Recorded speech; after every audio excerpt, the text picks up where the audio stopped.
Good evening. My name is Felicia Orth. On behalf of the League of Women Voters of Los Alamos, I would like to welcome you to this forum. My name is Felicia Orth. I'm a member of the League of Women Voters of Los Alamos board. League of Women Voters of Los Alamos is a nonpartisan organization.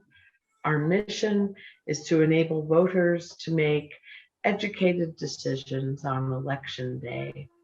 We will be recording this forum so that it can be viewed later by voters unable to join us tonight. The audience is muted. You may write your questions in chat, which is enabled for everyone. Please write only questions in chat, not comments. We want to stay focused on the candidates. We are pleased to welcome our timekeeper, Luke Favorite, a member of the Hill Talkers, Los Alamos' high school speech and debate team. Luke was waving just now. Luke, if you would wave again, please. He's wearing headphones, is in a blue shirt. Ellen Mills, also a Los Alamos League of Women Voters, waving now, is a Los Alamos League of Women Voters board member. She will read the questions this evening. Our county clerk, Naomi Maestas, is going to say a few words about the election. Then we'll hear from Jennifer Guy, Los Alamos Public Schools acting superintendent, who will explain the mill levy question. There will be time for her to answer a few questions, and then we'll meet the school board candidates. Finally, the UNM-LA advisory board candidates. Ms. Maestas, if you would, please. Good evening, everyone. Just want to make sure everyone can hear me first and foremost. Hello. Within the interest of time, I'm going to go ahead and get started. I know there's a lot of people that want to get on here and share some really great information with you guys. So I'm going to go ahead and start my presentation. And it's just some really great information that I think is going to be very helpful for everyone. So I'm going to go ahead and share my screen right now, if that's okay. And can everyone see my screen? Thumbs up if that's a yes. Okay, great. So again, welcome everyone. We're excited that there's so many participants. It's, I think, going to be very helpful in this, y'all making your decisions. So I'll go ahead and get started. First and foremost, we want everyone to, let's see, it's not going, there we go. Be election ready. That's of the utmost importance. You need to make sure you're registered in order to cast your vote this election. So if you're unsure of this, you can go to nmvote.org. You can check your registration. You can make sure we got here. You can make sure that you're in the correct district and make sure you're all set up. For some reason, if you find out you are not in the correct district, no worries. We have a same-day voter registration, a law that was passed, I think that was in 2019, if I'm not mistaken, 2018, somewhere around there. But anyhow, we've been doing it for some time, and it is a great resource. It's a great tool for our voters. And come on in to see us. We'll get you all taken care of, make sure everything is A-okay on your registration. We're located at 1000 Central, and I'll go ahead and share some more of that information a little bit later. Real quick, I want to give a plug for nmvote.org. Great resource, great tool for all of you. So if you go into nmvote.org, this first box to the right has some great information for voters. You can find your voter registration information. You can find your voting location. You can find your sample ballot. You can find an absentee application. You can even find your ballot status. So if you sent us in an absentee application, you're wondering where your ballot is, go on there. There's a little tracker code that tells you, okay, it's made it, your ballot's now at the Postal Service. So you know it's going to be going to you soon. When you're sending it back, same situation. So it's a great way to track your ballot. You can also, there's so much information on there. I really advise any and all voters to go to nmvote.org And you can find pretty much just about anything on that site there.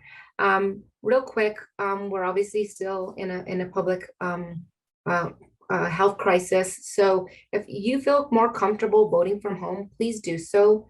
We want anyone and everyone to just vote what's most comfortable and convenient for you.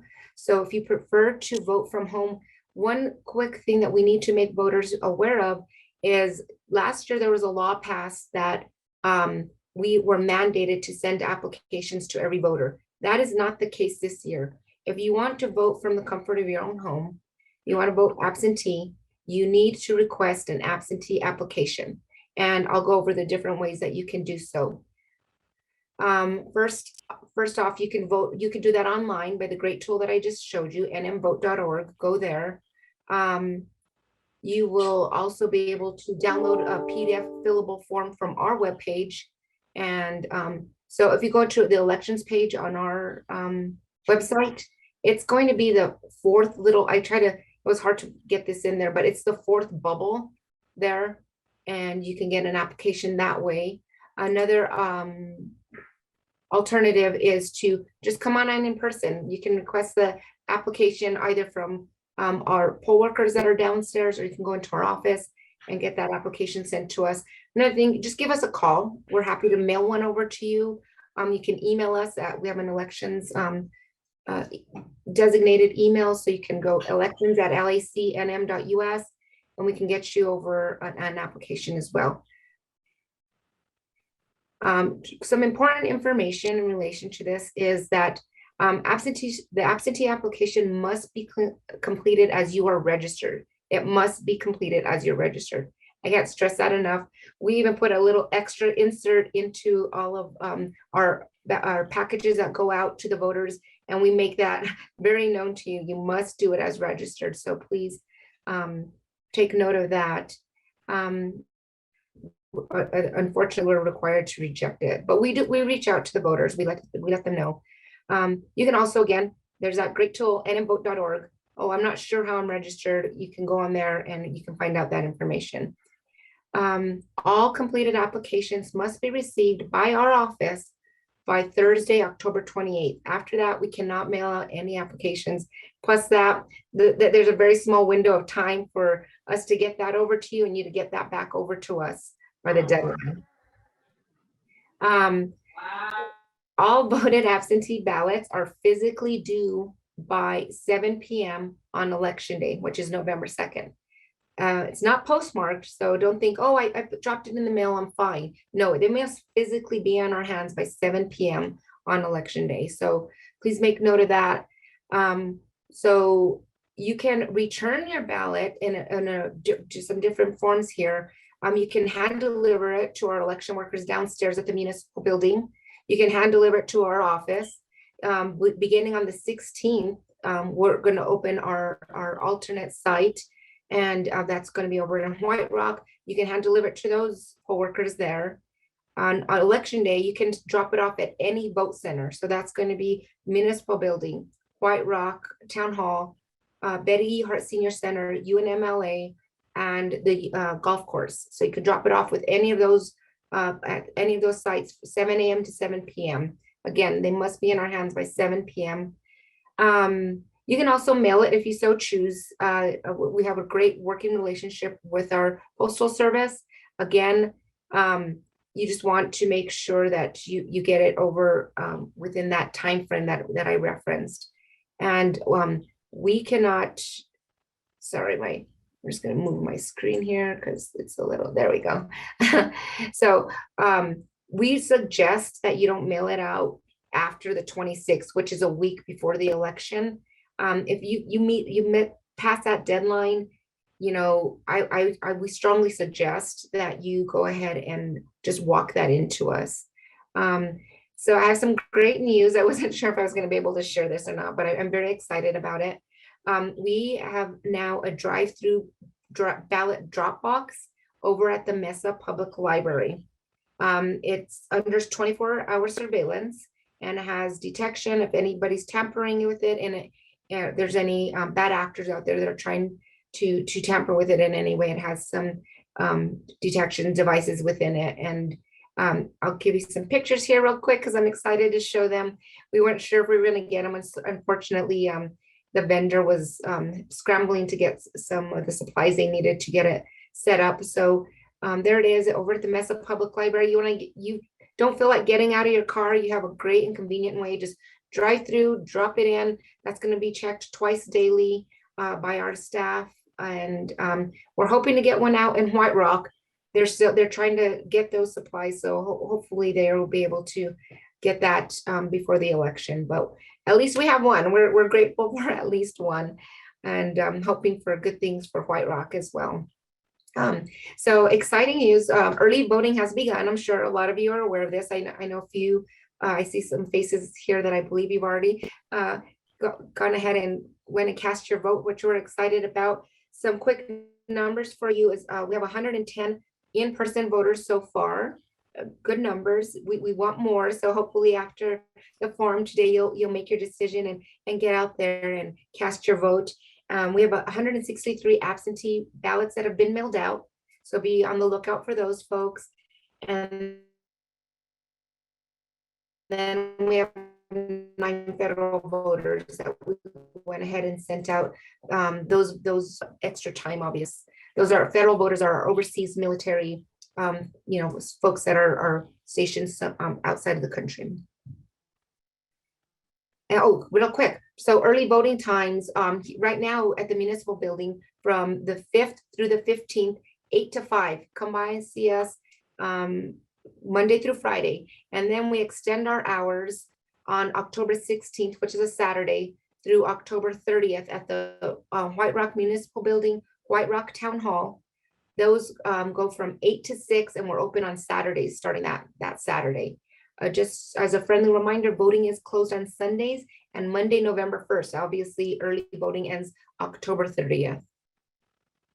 Election day voting. So election day voting is going to be November 2nd, 7 a.m. to 7 p.m. That's going to again be at your municipal building, White Rock Town Hall, the golf course, Betty E. Hart Senior Center, and University of New Mexico.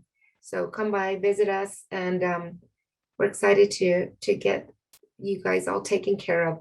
Real quick, if you need a sample ballot, you can go to our website. It's off of our elections information page. There's a election 2021 icon right underneath that.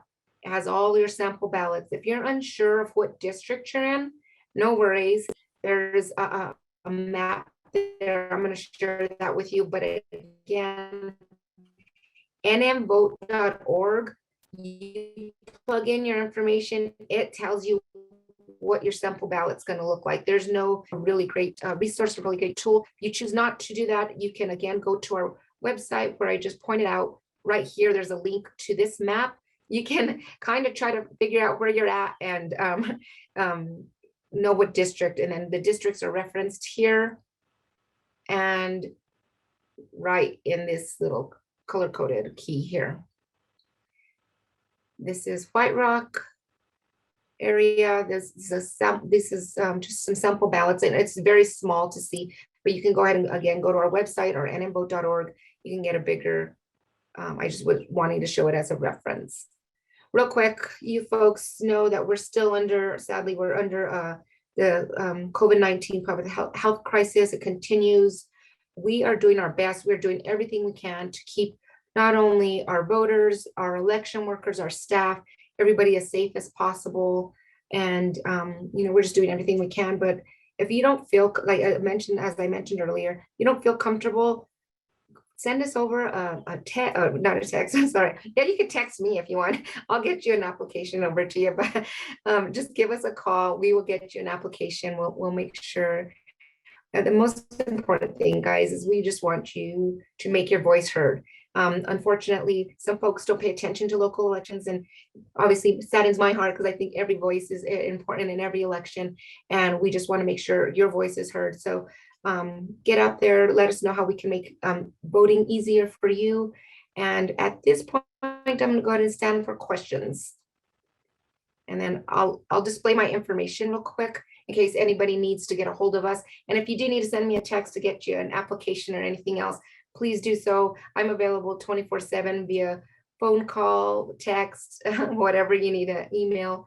I'm here for you folks. So I'll go ahead and stand for questions. Thank you. Thank you very much, Ms. Maestas. Joanne, are there any questions in the chat?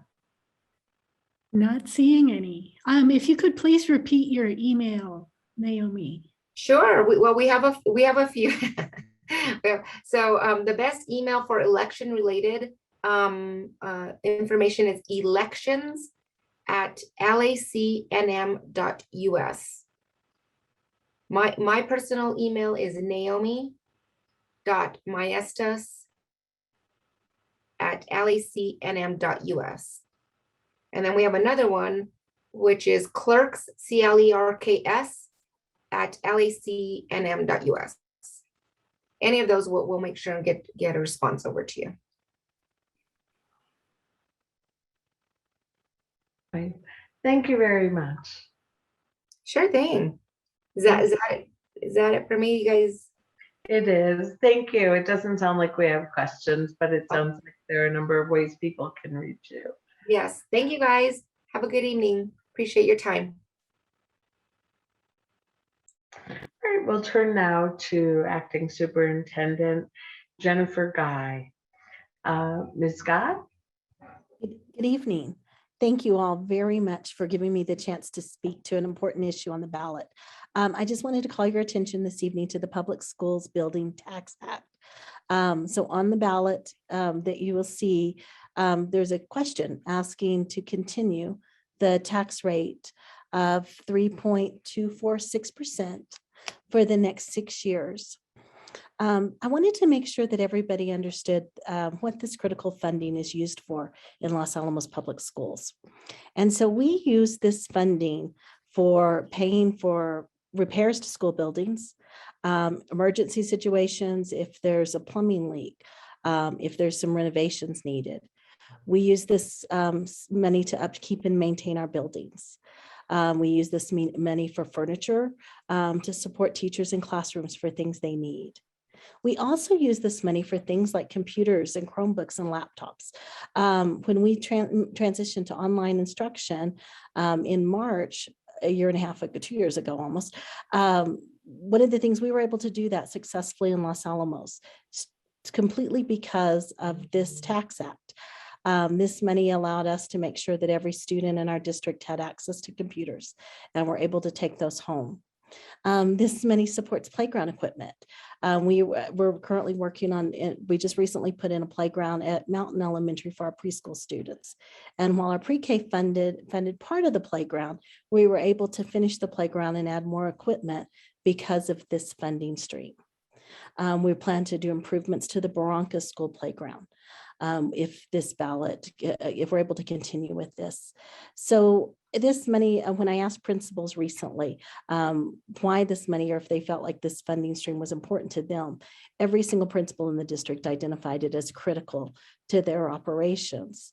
We're grateful to the community for supporting our kids and supporting learning and instruction in our schools. And I won't go on, I'm happy to stand for questions, but I just wanted to have a chance to let you know that it's more, this money's more than about just school buildings. This money is about a lot of the things we do in our schools. It pays for software to support learning. If your child's doing something on a computer or accessing something online, most likely it was paid for from this funding. And so I'm happy to answer any questions or talk more about it, but I'd like to give you a chance to ask what you're wondering about around this question on the ballot. Thank you very much. Are there questions, Joanne? Jennifer, this is Rick. I have a quick one maybe. Sure. Has it been at that 3.246% for a couple iterations? Was there consideration to raise it or lower it, or was there any thought put into that? It has been. It's been the same for the last several election cycles, and there was no discussion about raising it. It will continue at the same amount. We're just asking for a continuation of the current rate. Thank you very much. I understand it would be hard to change. Thank you. Thank you. Other questions? We do have a question from the chat asking, will this money be used to build the new Chamesa school building? That's a great question. Actually, it won't be used to build the building. The voters were very generous in Los Alamos and passed a bond election that will support the construction at those schools. But we will use, if this money, if we're able to continue this funding, this money will supplement some things at the building. And what I'll use as an example is Barranca. And so we were able to build a beautiful school at Barranca, but if you've been over there, they have dirt and there's no grass, there's not much playground equipment. They're in desperate need of an upgrade to those things. And so we will be able to use this money to supplement some of the things that we wouldn't have been able to do. So while we'll build a nice building and be operational, we won't have many of the extra things that our students and our parents depend on around the school and that our community relies on to make our facilities the best that they can be. Okay.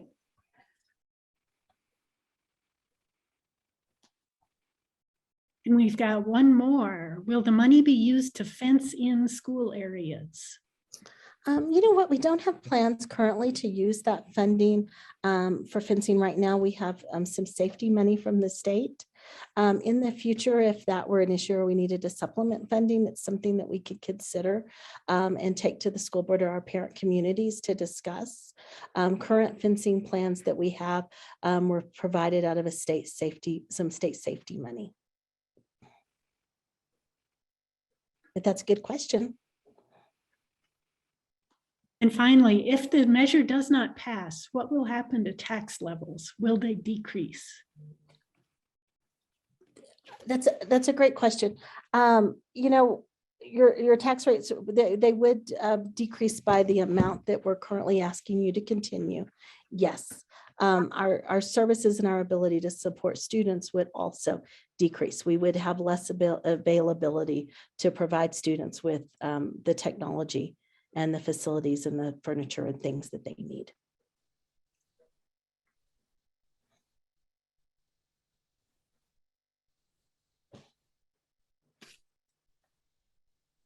Thank you very much.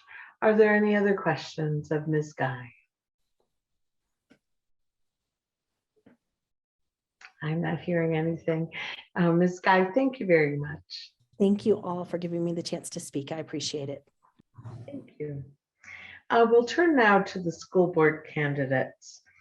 The candidates are Ellen Spector, running unopposed for District 1, the Chamesa School District, Antonio Huarigue and Stephen Beaurector, running for District 2, the Pinon School District, Rick Moody and Melanie Colgan, running for District 4, the Barranca School District, and Erin Green, running for District 5, the Mountain School District. Paul Jaramillo, running in District 2, and Nicole Aguilar Garcia, running in District 5, were unable to attend tonight. Each school board candidate will have 2 minutes for an introductory statement. Even though they are not running for the same seat, we are treating all of the candidates as one group for the purposes of the statements. When they are finished, we will take questions. Please write your questions in chat. The questions must be directed to all candidates. Following the question and answer period, each candidate will have another minute for a closing statement. So let's turn to the candidates for their opening statements. Do we have Ms. Spector? I'm here, but I don't think it's in my control to start my video.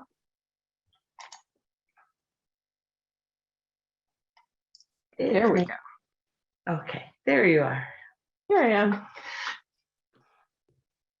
Good evening. My name is Ellen Spector, and I'm running for re-election to the school board for District 1, the Pinon District. I've lived in Los Alamos for almost 25 years and served on the school board for the better part of 5 years, almost 5 years. 2 years as president and 2 years as vice president. Several core values have informed my decisions. One is protecting vulnerable students. For example, I champion policies to protect and support transgender students and immigrant students. Another is collaborations. These collaborations help stretch our limited funding. County Councilor Sarah Scott and I spearheaded the plan for the county to provide shade structures for outdoor classrooms for every school site during the pandemic. Last but certainly not least is supporting teachers and staff. During the past 5 budget rounds, staff have all received raises, even in really lean years, totaling 19% over that time. This was not common practice in the recent past. I'm going to use the remainder of my time to speak to voters in other districts. As you decide on your vote for school board, I urge you to ask yourself the following questions. Which candidate is likely to ask hard questions without devolving into divisiveness and putting partisan politics over what's best for our children? Who has already shown their commitment and leadership in LAPS by being on the board, PTO leadership, district committees, and the like, or even by being here tonight? Who will use data and evidence-based sources in science and decision-making? For example, when a candidate participates in a large indoor gathering unmasked, that matters. A well-functioning school board that focuses on what is best for our students and teachers is important. Please make your choice with this in mind. Thank you. Thank you, Ms. Spector. That was District 1. Let's turn to District 2. Mr. Rodriguez?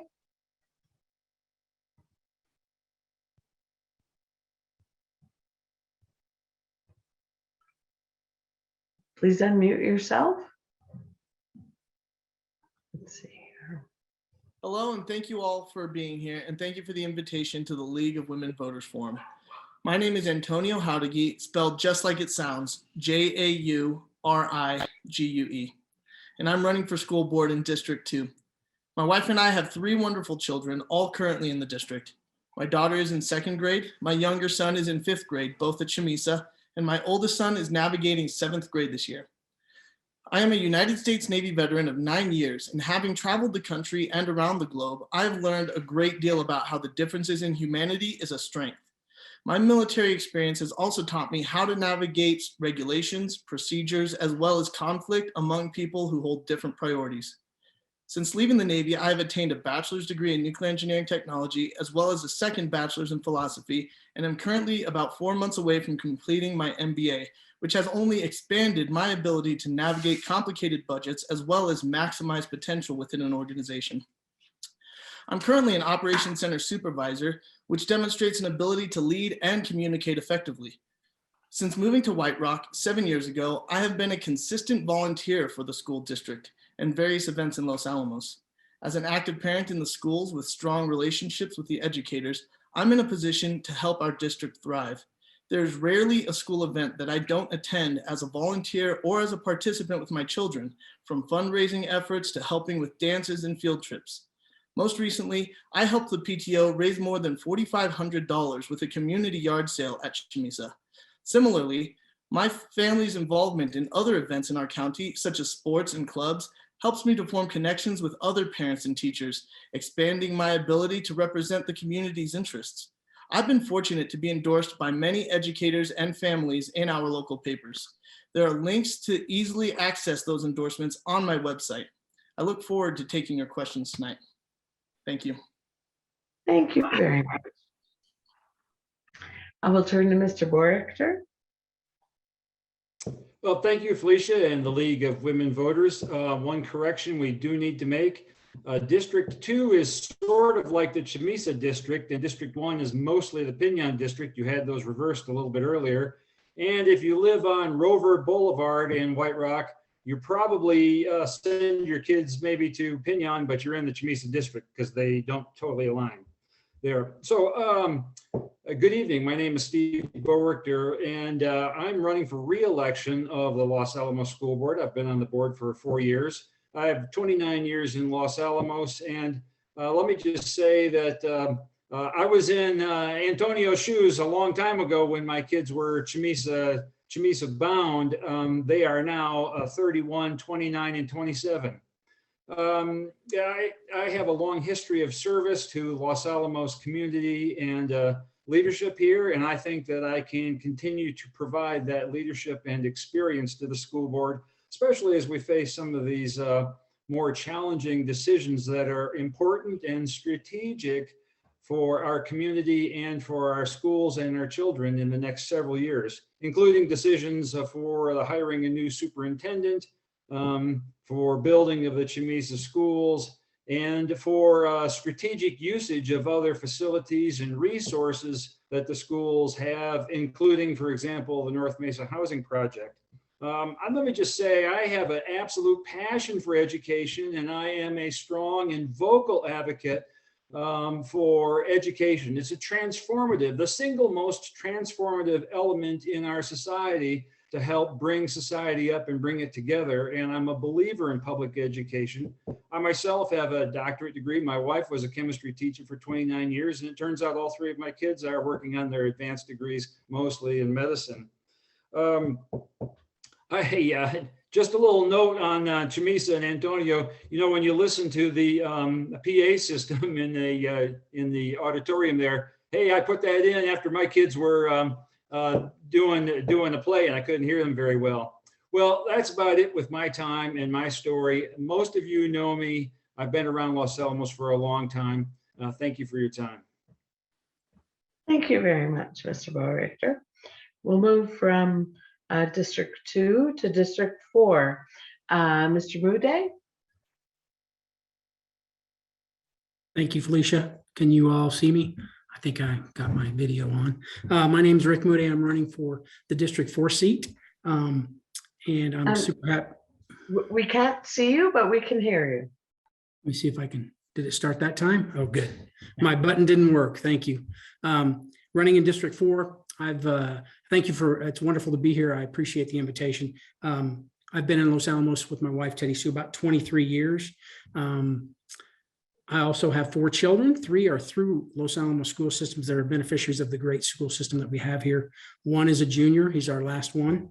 And like I said, 4 children, the 2 grown ones are in the medical field also, 1 in college and our last one in high school. I'm running for specifically about my core value and my platform is really, improving our school systems. I've seen trends and things that concern me a little bit. I think current boards and past boards have done the best that they can. They're all, the current board and prior are filled with serious individuals with a correct vision for where we want to get. I just don't feel like we're making progress sometimes. So that's kind of one of my main platforms. I agree that the major steps, the major work on the docket for us is the superintendent. That's the most important and really the only employee. The superintendent will run the schools for us, and it's the most important thing I think that the school board does. I've also got a background in the Navy, 10 years in naval aviation, graduate degrees at chemical engineering, and I've been at the lab working on all kinds of stuff like most everybody in town here. But I'm a firm believer in education. Like I said, I believe that the most important work, that is done in Los Alamos, people think it's at the lab.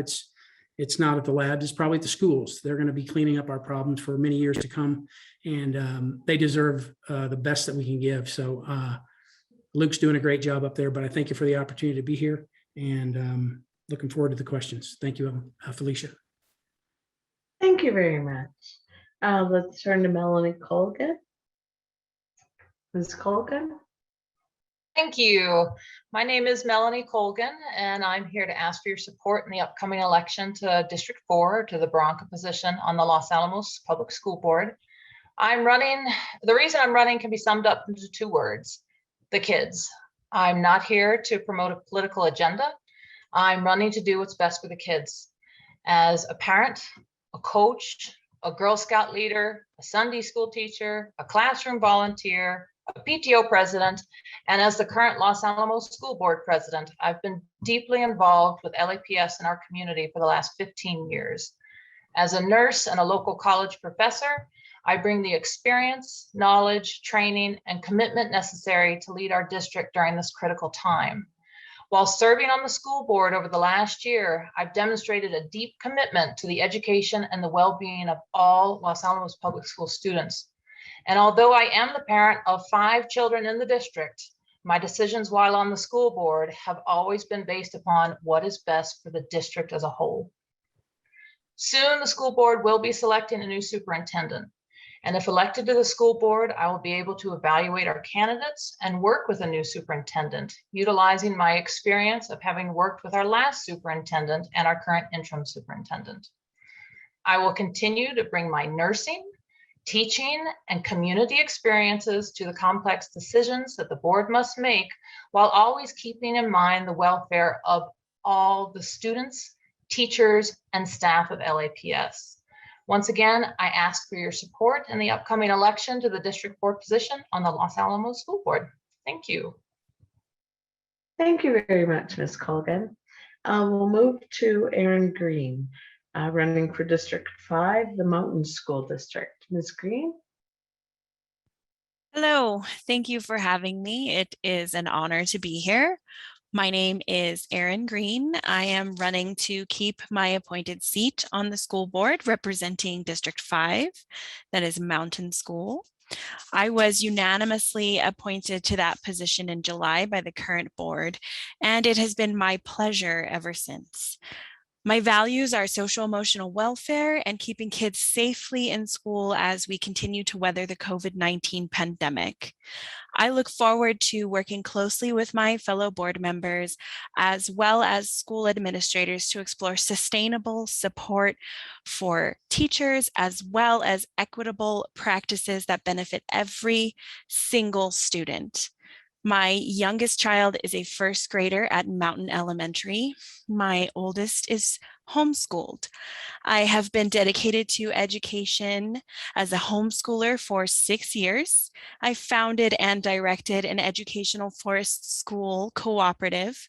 I have been an active Girl Scout leader for 5 years and am leader of 2 troops that serve girls in White Rock, Los Alamos, Espanola, and homeschoolers throughout. I served for 4 years as the chair of Religious Education Committee at the Unitarian Church, as well as a Sunday school teacher. I am also a consent educator with Strong in Nature, a Los Alamos nonprofit that serves the community in education on sexual and domestic violence prevention, as well as teen dating violence.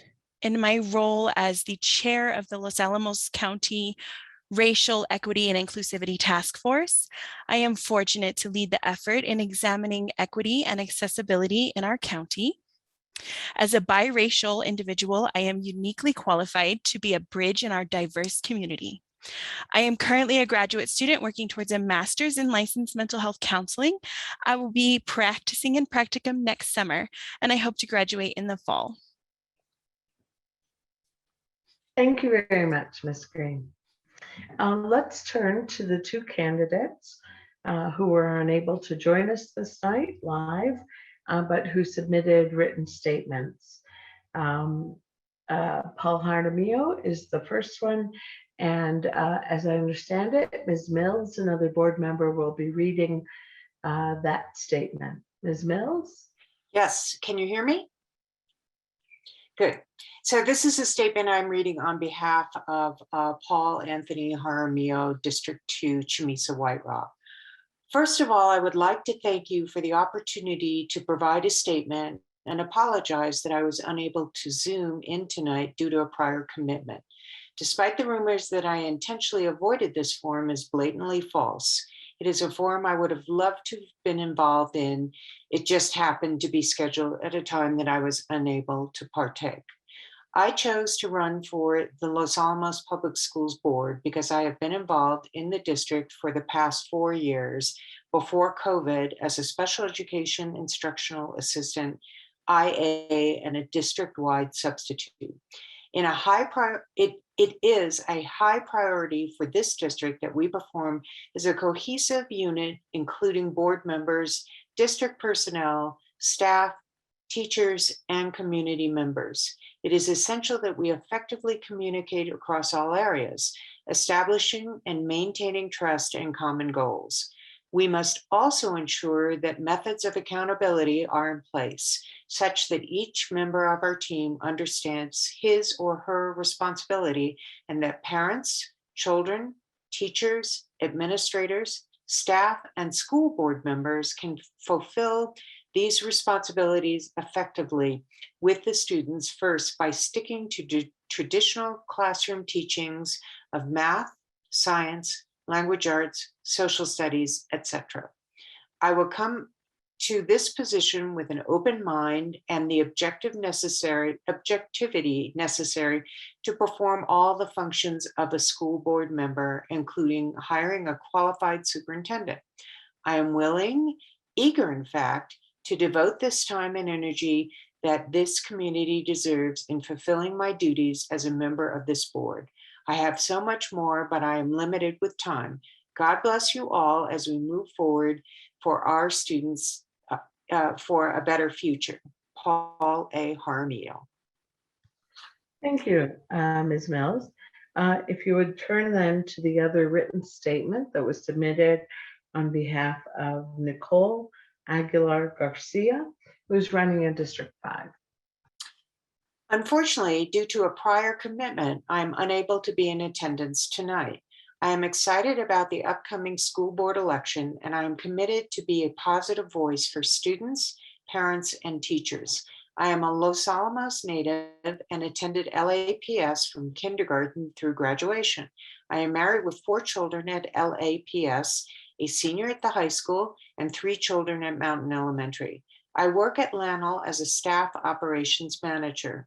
I have bachelor's degrees in psychology, human resources, and organizational leadership and development from the University of New Mexico, and a master's business administration from New Mexico State University. My key platform issues for the school board are: 1, education quality and curriculum. Data from NMPED and confirmed by LAPS administration shows LAPS reading proficiency at 57% and math proficiency at 47%. Academic improvement should be at the forefront of our schools, especially since data shows the majority of students experience learning loss due to the COVID pandemic. 2, special education resources, as well as recruitment and retention for qualified staff. 3, LAPS superintendent search. This person should possess excellent leadership skills, ability to engage students, staff, parents, and the community, fiscal responsibility, and have educational goals that will help our diverse and unique schools thrive. 4, reviving, improving the work, study, and trades vocational programs at the high school. And 5, support of extracurricular activities and athletics. In response to Melissa Goldman's question to school board candidates, I have read all of the current policies regarding support for the LGBTQ+ students, and I feel our schools have done an excellent job instituting good supportive policies, as well as providing positive programs and initiatives. I am certainly open to any suggestion for additions to policy and/or supportive resources. Thank you. Thank you, Ms. Mills. Let's turn to questioning of each of the candidates. Candidates, if you would please keep Luke Favorite in your line of view there. He'll hold up the warning flag so you'll know how much time is remaining. If you're in the middle of a sentence when the bell rings, you may finish the sentence, but please don't start another. Ms. Mills, if you would read the first question. The first question is, what goals do you have for this district? Thank you. Ms. Spector?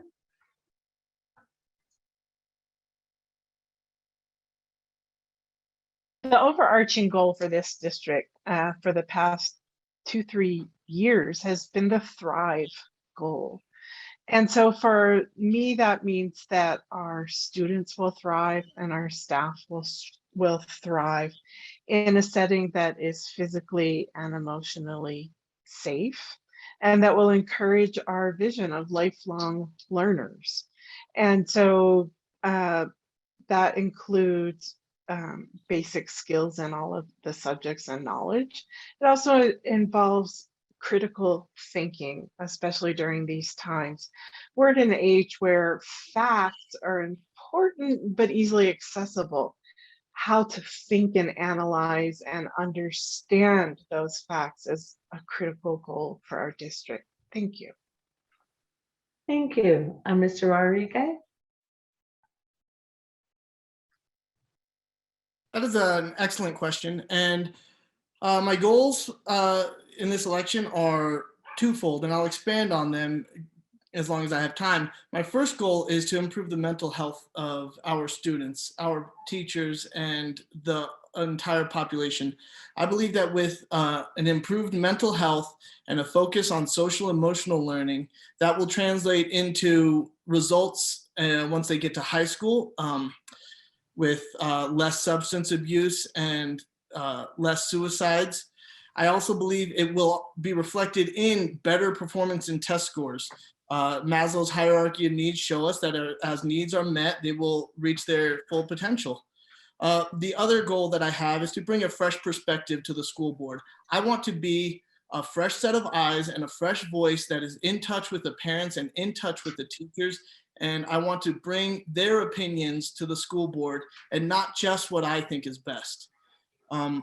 And with that, I believe we can all, by giving the teachers their voice, they can better provide for the students as well, which would also translate into the previous goal I mentioned. Thank you. Thank you. Mr. Beaurector?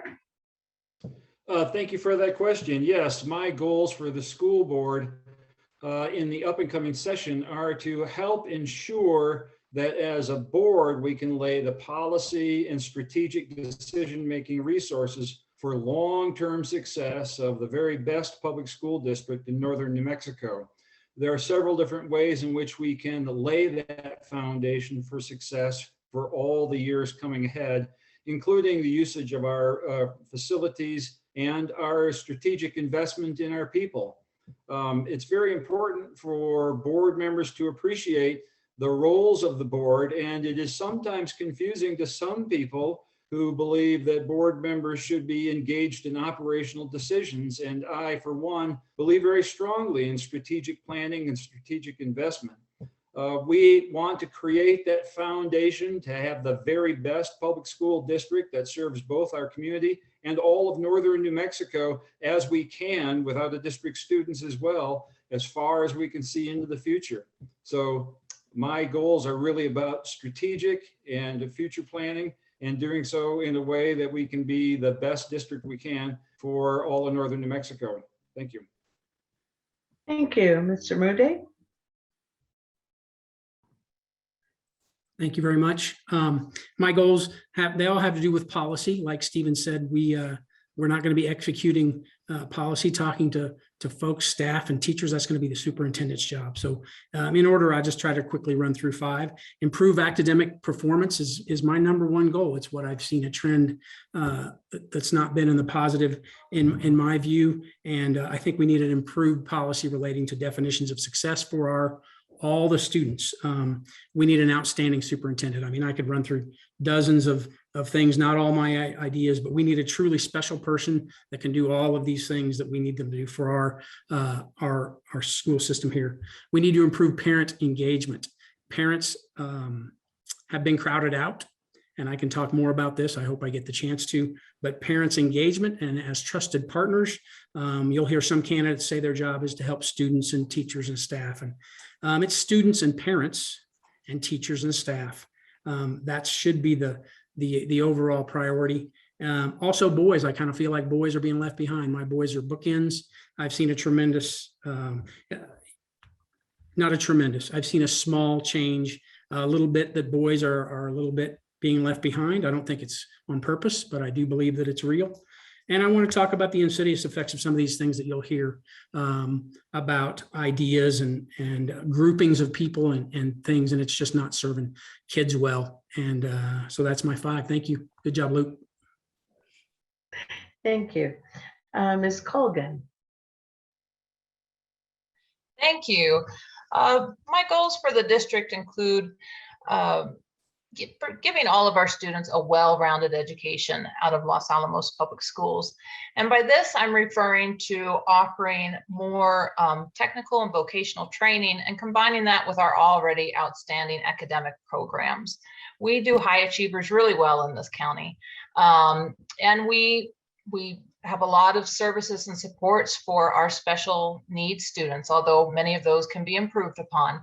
But I find that there is a missing middle of students who might not intend to go to a four-year university. Maybe they want to go to a technical school or a vocational college or join the military.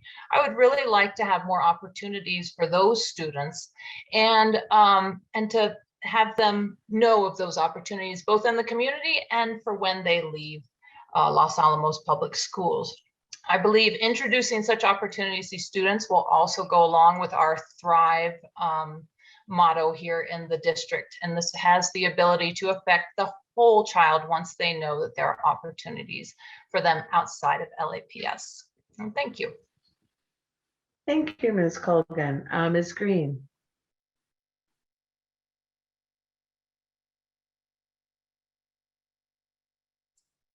Thank you. That is an excellent question. I think that it is important to focus on the LAPS strategic plan as a goal. As a student clinician, I know that a child learns best when they feel safe and secure. My plan as a school board member is to ensure that the LAPS strategic plan can be implemented effectively at all levels, partnering with administrators, teachers, parents, and students to hear their needs. I will do my best to represent them authentically when we have policy discussions. These policies affect the student body, teachers, and families directly. Thank you. Thank you, Ms. Green. I think we move now to the second question. The second question is, what issues will you consider in approving a plan for housing to be built on North Mesa land owned by the school district? Mr. Beaurector? Well, hey, you confused me by calling my name first there. I've been intimately involved with the North Mesa Housing Project since its inception. I think that it is the very best possible use of a very high value asset that currently is the schools, belongs to the schools, and that's 35 plus acres. It's probably not known to many about how the state equalization guarantee funds schools in this state. And of course, what that does is it forces a nominal amount of dollars for every single student. And the local community cannot add extra operating dollars. And so one of the ways in which our schools benefit enormously is through their lease holdings, including the about $800,000 a year we get from the land lease underneath the Smiths as part of that property. And so I think that there's the North Mesa Housing Project really could be characterized as a win-win-win. It's a win for the schools because it can generate recurring revenue we can use at our own discretion outside of PED requirements. It's a win for the community because it adds housing, and we all know that this community needs more housing. And it's a win for the laboratory, which is the largest employer in the economic engine of northern New Mexico, because there are so many employees who would love to be able to live in Los Alamos and can't. Thank you. Thank you. Mr. Rodriguez? Thank you.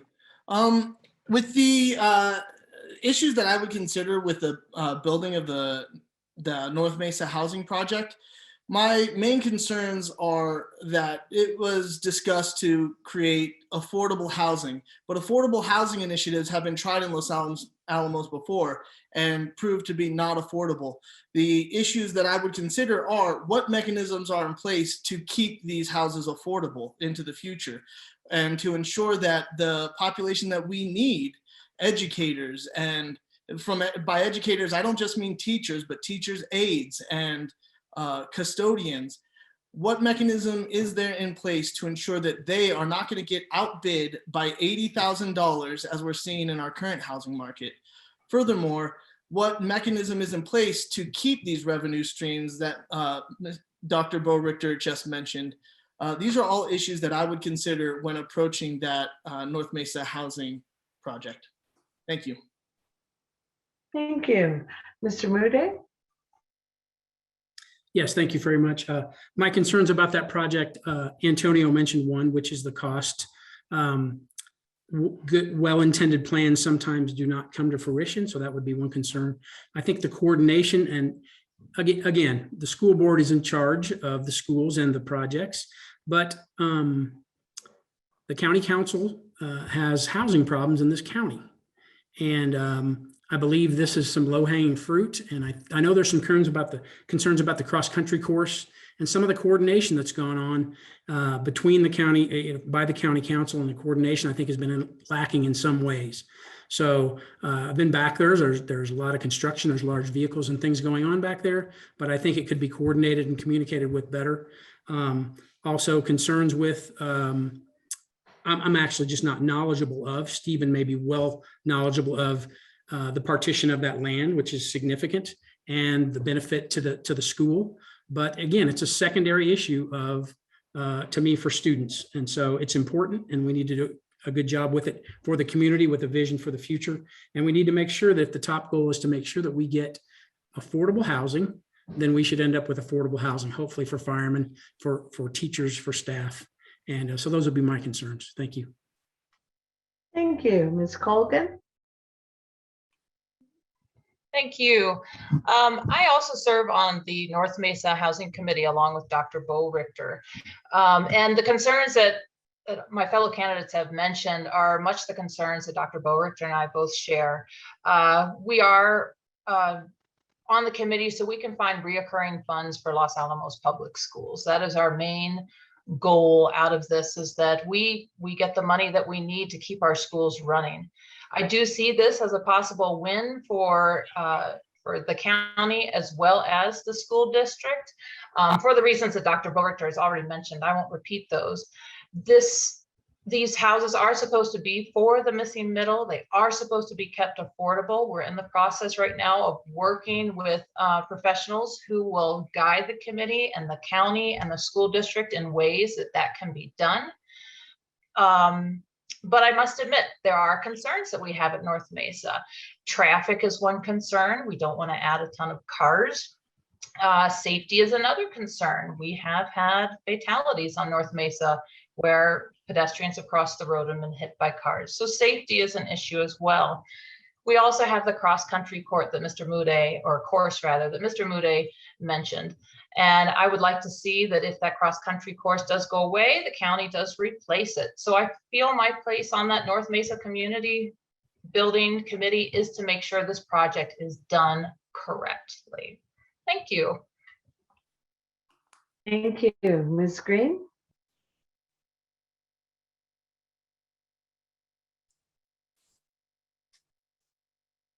Thank you. I think that the North Mesa housing project is very important. Housing in Los Alamos is a serious issue. Teachers are vital to student success, and ensuring affordable housing for not just teachers, but also administrators, custodians, and all school employees will create an environment where teachers can focus on their jobs. This is a systemic challenge in Los Alamos County. The housing issue, as Mr. Jauregui stated, is quite dire. I believe that the folks who have worked on this project are dedicated to meeting all the stakeholders' needs. And I believe that this housing community can be a benefit to not just our schools, but also our broader community. And our schools have the opportunity to become a leader in creating sustainable, affordable housing in Los Alamos that can open up doors to the county doing the same. And that creates a more equitable environment for everyone. Thank you. Thank you. And Ms. Spector? Thank you. My fellow candidates have made a lot of important points, and I'll try not to be repetitive. echo a few of them. So my goals for this project are that it will create significant income for LAPS in perpetuity, and that income will be tied to inflation and not a set rate. And the housing for the missing middle, like Ms. Colgan said, that means people of middle income range. We have quite a bit of low income housing, although not enough for people at or near the poverty level, but a real shortage for people in the middle who can't afford $300,000, $400,000, $500,000, $600,000 houses. And we need, like Mr. Hadigi said, we need mechanisms to ensure that this stays in the future, unlike what happened in White Rock. And perhaps a land trust might be a mechanism for this. Another point, I too am committed to make sure that the middle school has an excellent cross-country course that's close to the school and that they can access. Honestly, the one they're using right now is kind of sketchy with all that is going on that little piece of land. So I'd like to get them a much nicer one. And I'd like to continue our really quite excellent collaboration with the county. And they share our goals and Time is up. and I need to stop. Thank you. Sorry about that. Thank you very much. We'll move on to the third question.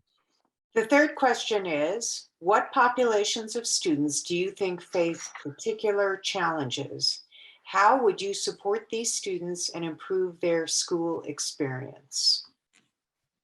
Thank you, Ms. Colgan.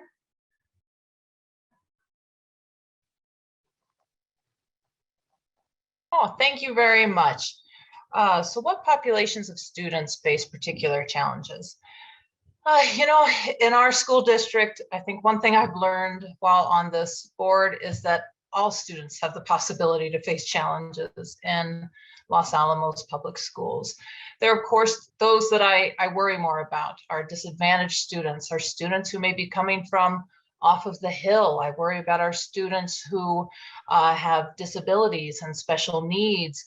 But at the same time, I worry about our really smart students who need a challenge. There are lots of students who I worry about, but what I would like to do about each one of these groups of students is to look at them as a whole and look at each individual student and see what supports they need. Those supports could be things like tutoring before, during, and after school. They could be supports like extracurricular activities the students could become involved in. It could be extra supports for our LGBTQ community and safe spaces for these students. It could also be partnering with community stakeholders like JJAB to find the supports these students need. But I'm on the side of these students and working to find what might work for them, no matter what the situation may be. Thank you. Thank you. Mr. Moody? Thank you very much. Yes, I would, the top category for me would be special education students. There are some areas, special education wise, that we do a fantastic job. Every special education teacher, I think, does exceptionally well. There are areas that I think are being left behind, dyslexic students and other sectors in that group, I think, need additional help. Low income, disadvantaged, like President Colgan had mentioned, they also deserve special programs. I think some are in place, but I think there's some improvements that could be made for them. Off the hill, I think it's a difficult drive for a lot of people, and they depend on their parents and they depend on other methods to get to school. But they're an important part of our population. I believe that they deserve special attention. Linguistically, or second language folks also, also are in those categories that I would take a close look at. I think bullying programs can be, especially in today's social media world. And, I'd mentioned all these things we can improve with the students and all the disadvantaged students if we help team with parents to a higher level. And so I would identify that as something that I think teachers do a great job in general engaging with parents. But I think policy could be improved to make sure that we work with parents to make sure students don't get left behind. Thank you. Thank you, Ms. Green.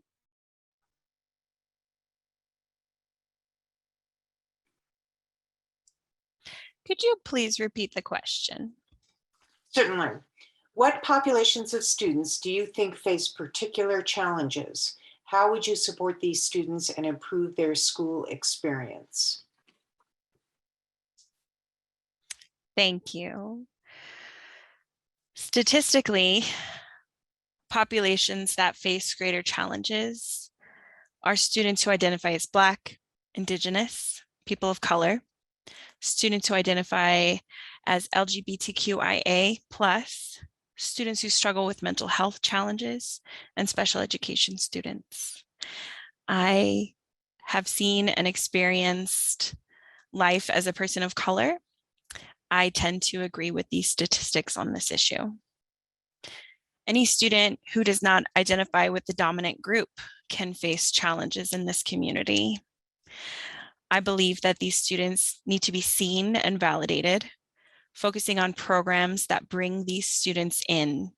How can the schools make space to honor their individual experiences and highlight the unique diversity that they bring to our community every single day?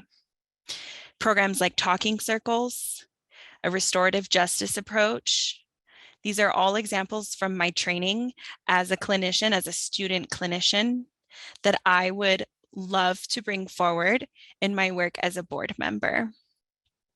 I want to use the last 15 minutes to say that I hope moving forward, 15 seconds, I apologize, terms like off the hill are extremely damaging and harmful as they create a divisiveness between our community. Thank you. Ms. Spector? Thank you. Populations that face challenges, I think our special education students on either end of the academic achievement spectrum, twice exceptional students. Some students face socioeconomic challenges, and students from neighboring communities can find it hard to integrate. English language learners can also face struggles. At LEPS, we strive to educate and support the whole child. We can collaborate with our community partners in offering services and support. I want to make note of the Healthy Schools program, which I've been involved in since before it was a program and helping to determine the needs. And we've made a lot of progress in that area through the Healthy Schools program in helping our keeping our most vulnerable students in mind. I want to echo what Ms. Green mentioned about keeping equity in mind as we do all of this. I also want to note that the school board has discretionary funds from our leased funds facilities that we often spend on pilot programs. And being willing to spend the funding on programs that can meet those needs is an important asset that we have and an important tool we have in our tool belt. So supporting the excellent programs we have in place, like the Healthy Schools program, and being willing to pilot new programs. Thank you. Thank you. I believe now we move to our fourth and final question for the school board candidates. Ms. Mills? So I think we still need to hear from Dr. Beaurector and I'm very sorry. Antonio Hargay. Yes, I'm very sorry. Candidate Hargay. This is a great question. And I think there are a lot of different populations and a lot of different groups that face their own challenges, and none of the challenges should be minimalized. I would like to echo Ellen Spector with the special education, and it, like she said, it does go for both ends of the spectrum. The kids in GATE and the kids with IEPs, they face their own challenges, whether they need extra pushing or whether they need more focused attention. We also have the out-of-district families who face the issues of having to travel into town to drop off their kids at the right time, or being able to pick up their kid, or making sure that the kid is involved with the school district to the same degree that other kids are. Some of these out of district families, they don't have the interaction with their fellow students that other children do. LGBTQ plus students, they face the idea that maybe they won't be accepted at home or accepted among their peers. We have the Native population that is historically underrepresented. In my fresh perspective, talking to a teacher at Chamesa, Miss Lee, she explained to me how she was able to reach one of her Native students by reading a children's book about fry bread. And she explained he was involved in that lesson more than he has ever been in the past. Thank you. Thank you. Dr. Beaurector. Thank you. And well, there's been a lot of great comments. I think I'll just loop back around to where we started. Well, you know, all of the students are going to have different challenges. And sometimes it's easy for us to just paper over those really outstanding students who perform really well and suggest that they don't have challenges. They absolutely do. Their challenges may be different, but they all have challenges. I would just like to say that I think for myself and my interests, the place I think where special effort, potentially the usage of least funds revenue can apply, is in the earliest of learners. And it doesn't really matter where they come from. But, you know, reading is transformative. Reading is what starts their learning process. One has to learn to read in order to learn. And so I think that the very earliest of learners from 3 all the way up through early elementary school is where the usage of all of our resources to bring everybody up is important so that we can continue the process and provide more capability further on as the students grow and learn. But without the foundation at the earliest of age, the rest of the school time is a challenge. Thank you very much. I believe now we move to the fourth and final question. Ms. Mills? All right, the fourth question is about SAT, ACT, and AP standardized test, and the text is quite a bit longer than our other questions, so just a heads up. Question number 4. Almost 90% of colleges have adopted a test optional admissions policy as far as SAT, ACT, and AP standardized test. Yet Los Alamos High School insists on reporting those scores directly on the student transcript. The college admissions officers cannot unsee these scores. They influence their evaluation of the student's application. Even College Board, the organization that develops and administers the SAT and AP tests, has recommended that schools not place those test scores on transcripts that are sent to colleges. Would you be in favor of a more student-friendly policy which would give LAHS students the option of eliminating standardized test scores from their transcripts so that they will not continue to be disadvantaged in their college admissions process and/or outcomes? Thank you. Ms. Green?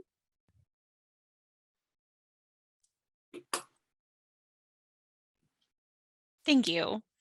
I believe that I would love to see that question in the chat if possible, but I will do my best to provide the answer that I support, which is yes, I think that we have in the state, when you look at the state of New Mexico, there is a very low percentage of students that transition from high school to college. And we don't need to show those scores on their transcripts.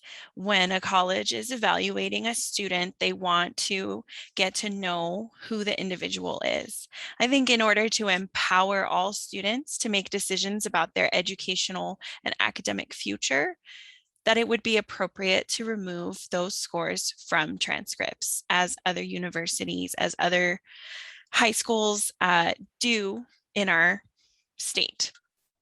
I would be interested to investigate the origin of this practice and speak to the folks involved or read the documentation on the history there so that I would have a better understanding of why those scores have been included on transcripts. Thank you. Thank you. Ms. Spector? Thank you. I'm kind of questioning the premise of the question that 90% of universities are test optional at this point.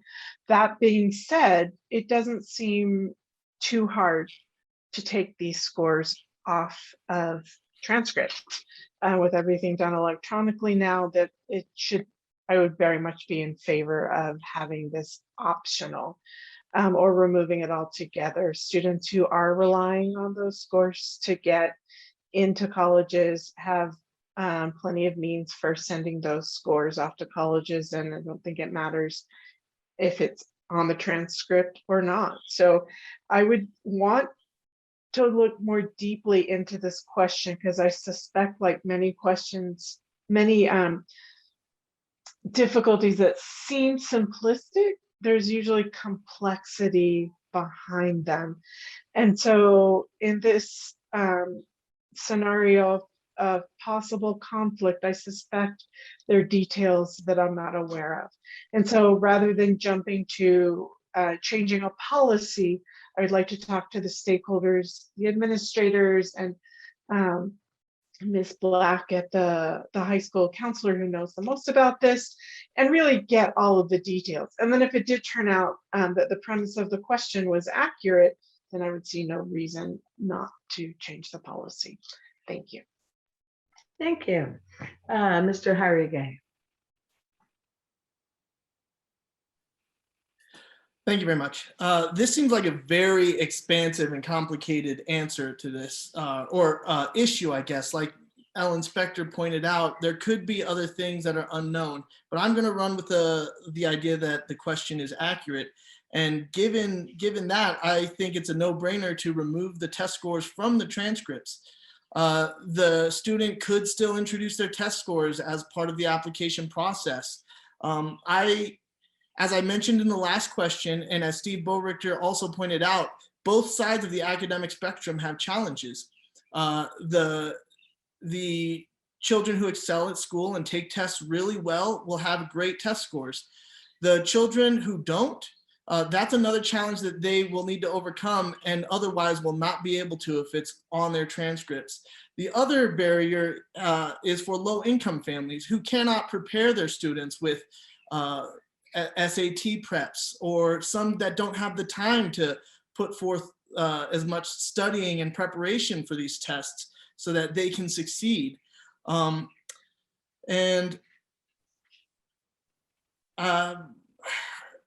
guess to answer the question, I would be in favor of removing those test scores from the transcript, barring any new information like Ellen Spector pointed out. Thank you. Thank you. Dr. Beaurector. Yes, thank you. And I concur with a few other board members or candidates who mentioned it seems really simple. The likelihood that such a simple question is really that simple doesn't quite seem right to me, but hey, we'll go with that.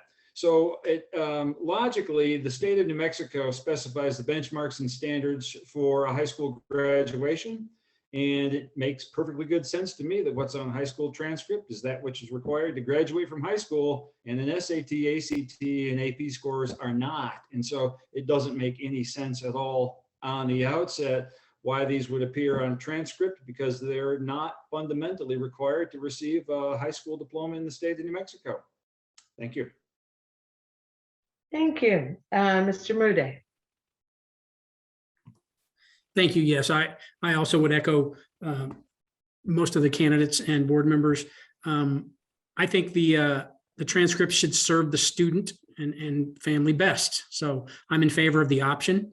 Board member Beaurector makes a good point. It should definitely be what's required. But if it's going to help a student to have these these scores on their transcript, I think we should have the option. But your answer is yes, I would support that, and it seems to make sense and seems to be something that probably lays within the purview of the board. So thank you. Thank you. Ms. Colgan. Thank you.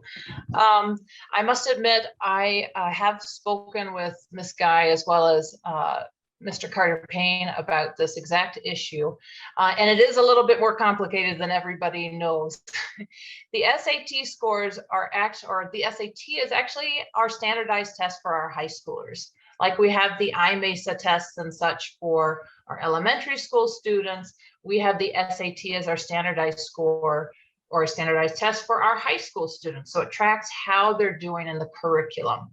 That's why they take the SAT and it is on their transcript.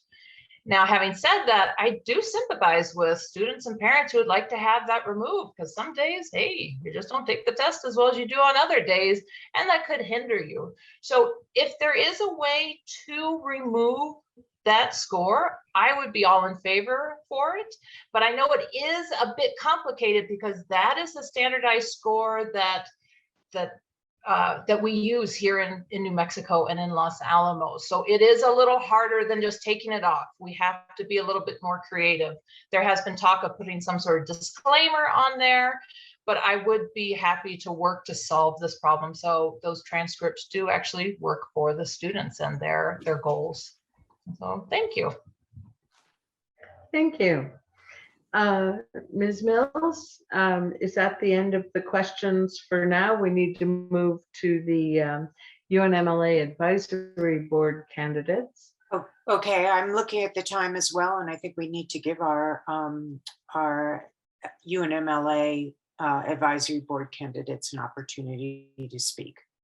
All right, thank you very much. We'll move then to closing statements for the school board candidates. The candidates have 1 minute each. Again, please keep an eye on Luke Favorite. And we'll start back with Ms. Spector. Ms. Spector. Thank you to the League of Women Voters for hosting this forum. Your vote is important even if you don't have a contested school board seat to vote for. There are 3 seats open for the UNMLA Advisory Board for you to vote for. I'll be voting for Alyssa Grissom, Laura Woodring, and David Hampton. There's also the School Buildings Act mill levy that Ms. Guy talked about. I urge you to vote yes to reauthorize this essential funding stream for Los Alamos Public Schools. While bonds pay for new buildings, this funding supports things like playgrounds and technologies. Without this, it would be near impossible to continue to provide laptops or iPads for every student. And the pandemic showed us how important this is. Your continued support of Los Alamos Public Schools is much appreciated. Thank you. Thank you. Mr. Hardy. Thank you again for the invitation tonight. I'm Antonio Jauregui, and I'm running to bring a fresh perspective to the school board, a voice that reflects the needs, desires, and current perception among the educators, parents, and students. In the past year and a half, this pandemic has shown me how important it is for our district to have a voice that is in touch with the community. I've been present to listen to the complaints, fears, and ideas of the educators and parents that have otherwise been ignored by the county. Rather than only focusing on test scores and pushing the educators to their limits, I plan on listening to what educators need in order to promote actual learning among students rather than rote memorization. In recent years, studies have shown that happier children perform better. With active communication that I can bring to our district, we can all perform better. You can learn more and contact me on my website, www.jaureguiforschoolboard.com. My name is Antonio Jauregui. I'm running to represent District 2 on the school board, and I ask for your support in the upcoming election. Thank you. Thank you. Dr. Beaurector. Thank you for hosting the forum tonight, and we appreciate the efforts of the League of Women Voters. My name is Steve Beaurector, and I've been on the board for 4 years, and I bring a lot of experience both in the community and on boards. and I have a passion for education. And I think that my role on this board can be to ensure that we keep the long view in mind, that we take those board actions that will ensure strategic resources are available for our teachers and our students for years to come. And I ask for your vote. Thank you. Thank you, Mr. Moody. Thank you very much. Yes, my name is Rick Moody. I'm running for a District 4 seat.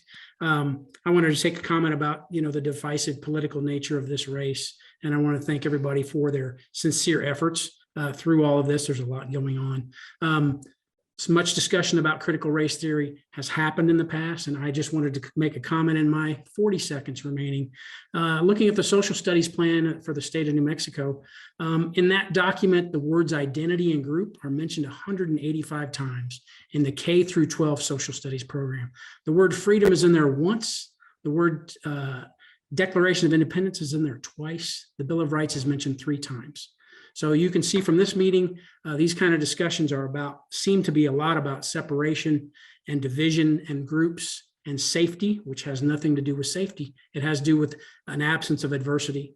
I'm here to return this course of this school district in a better direction, to help transparency for parents and to help them get better involved.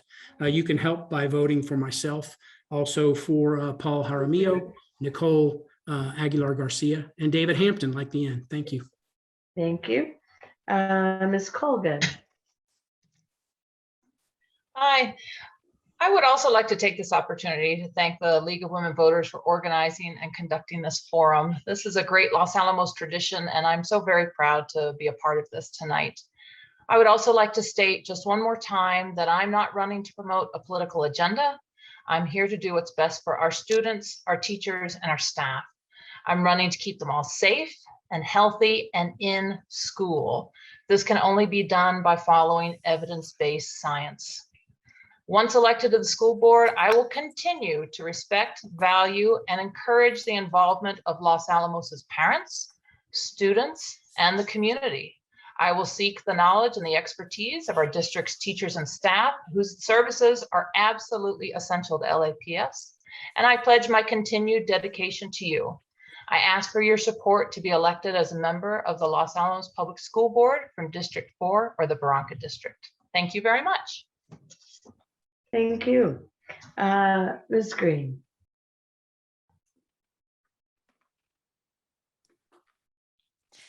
Thank you. It has been an honor to answer your questions and meet you all via Zoom. If you live in the Mountain School area or the District 5 area, I encourage you to vote for me.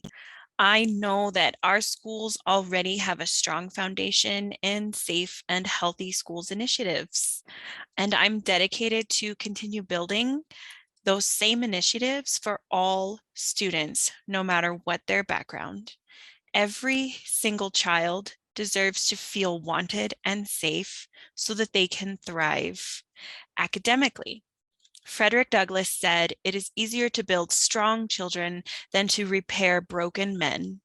I am dedicated to the children. We will nourish strong children with emotional safety, social safety, COVID-19 safety, and physical safety. Thank you. Thank you. All right, let's move then. Thank you, all of you, school board candidates. Let's move then to the candidates for the UNMLA Advisory Board. The candidates include Alyssa Grissom and Chris Lucchini for position 1, Charlotte Woodring, Laura Woodring, excuse me, Lee Wineland and Charles McCullen for position 2, David Hampton and David Hansen running for position 5. Voters will be able to vote for one candidate for each position. So at this moment, each candidate will have 2 minutes for an introductory statement, after which we'll take a couple of questions and there will be closing statements. Let's start with Ms. Grissom. Thank you. And I'd also like to thank the League of Women Voters for this invitation tonight. My name is Alyssa Grissom, and I'm running for the UNMLA Advisory Board, Position 1. I have 10 years of experience teaching math at the college level, and I'm a faculty member in the Department of Mathematics and Statistics at UNMLA, where I've taught for 4 years. I've been the chair of the Faculty Professional Development Committee, and I'm currently on the Student Success and Retention Committee and the Technology Steering Committee. I'm running for the advisory board because I would like to be a student advocate in the room whenever new services or programs are being discussed. I'd like to see an expansion of some of our existing programs, especially to our new students and first-generation college students. First-generation students especially don't have the background to let them navigate the college experience for the first time. They don't have parents or grandparents who can help inform decisions that are necessary throughout their career so that they can be successful in the classroom and in life. I'd also like to look at how we can affect retention for students at UNMLA. While UNM is one of the top schools in New Mexico for retention, we do lag behind the national average. I'd like to see what programs we can add to either meet or surpass that average. Some programs we could consider would have the result of helping students with family, financial, or health emergencies that take them out of the classroom and make them feel like they can't return. And finally, I would like to look at some of the ways that we can improve adjunct work environments, such as reliable office space and benefits. My name again is Alyssa Grissom, and I'm running for UNMLA Advisory Board, Position 1, and I'd greatly appreciate your support. Thank you.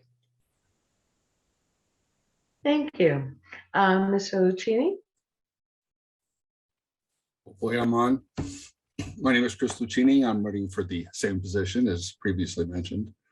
My big interest in UNMLA and being on the advisory board is my personal experience with having that institution help people who are not going to be a four-year college bound, specifically the dual credit program with the high school.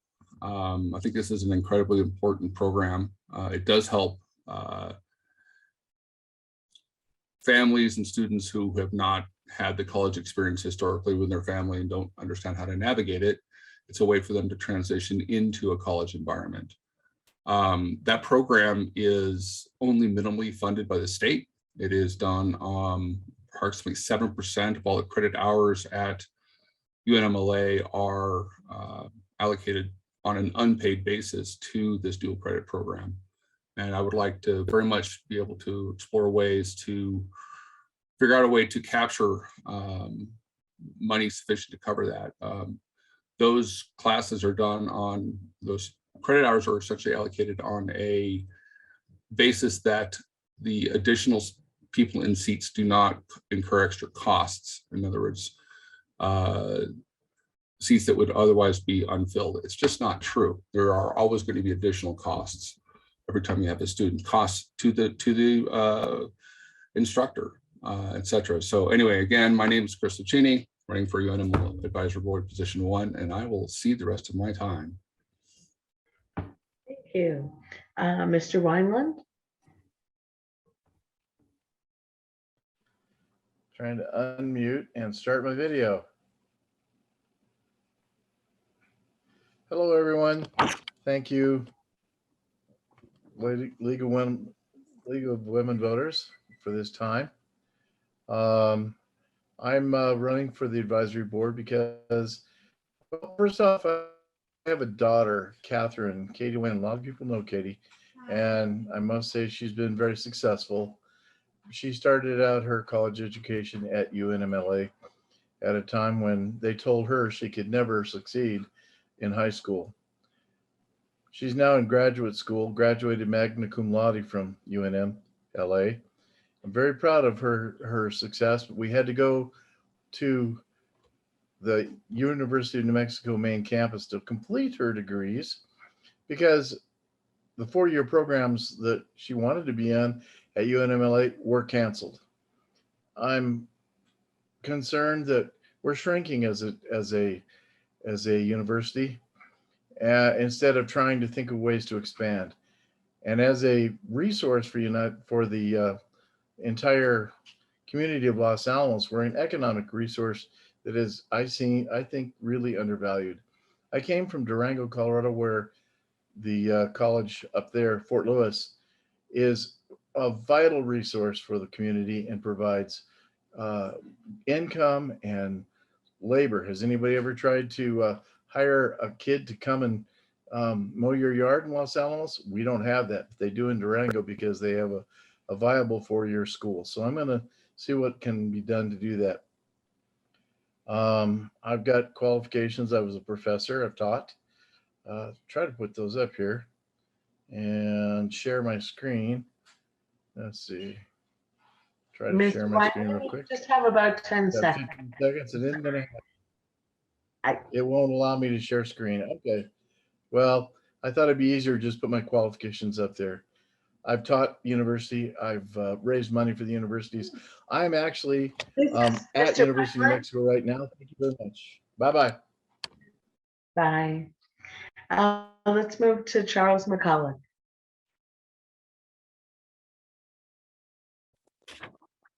Well, thanks, League of Women Voters and Felicia. I really appreciate this excellent non-partisan forum to discuss ideas, and I'm delighted to be with you.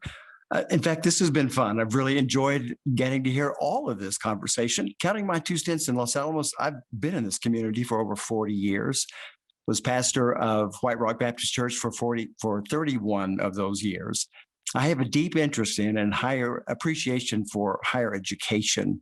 An undergrad degree in chemistry, a master's degree in divinity. I studied at the School of Social Work at University of Texas, Arlington.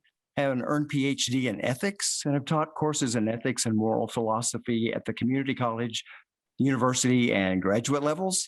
And school is kind of in my core. To this day, when I go on campus, I always want to go back to school. Well, I've been on numerous boards in our community. I've served on and chaired the YMCA board, served on and chaired the advisory board for the Los Alamos Medical Center. I'm currently on the board of a nonprofit that gives scholarships and sponsors ethics lecture series at universities across Texas. So I know how boards work and how they should work, and have been involved with budgets and strategic planning and administrators and staff. I have spent a large part of my life working with people and understand human dynamics. So I'm looking forward to helping build on the successes of an excellent community college and being part of helping it be all it can be to students primarily. There are big issues, budget and financial stability. Those will always be an issue, and funding formula, the state allocation, cost of maintaining facilities, paying for dual credit courses, faculty recruitment and retention. From every indicator, we have excellent faculty at UNMLA and a remarkable adjunct pool. But there's always larger entities who can offer more and pull faculty away. That will always be a challenge as well. Mr. McCullen, your time is up. Thank you. Thank you. I believe we don't see Ms. Woodring on the platform. So let's move to position 5, and we'll start with David Hampton. Good evening, and thank you for attending. And thank you to the League of Women Voters for hosting. My name is David Hampton, and I'm running for position 5 of the UNMLA Advisory Board. I have a passion for community building and currently serve on several boards, including president of the Los Alamos Cooperative Market, treasurer of the Los Alamos Retirement Community, and co-chair of the County Parks and Rec Board. My vision for UNMLA is to support and expand programs to meet community needs. These programs would be both vocational and academic, and would include certificates, associates of applied sciences, as well as four-year degrees such as nursing and education. I'd also like to engage other community entities such as the lab, the hospital, the schools, and the county to cooperate in creating programs that would best serve them. I've attended advisory board meetings since May of 2019 and understand how the board functions, and would be actively engaged if elected to the board. Thank you. Thank you. Mr. David Hanson.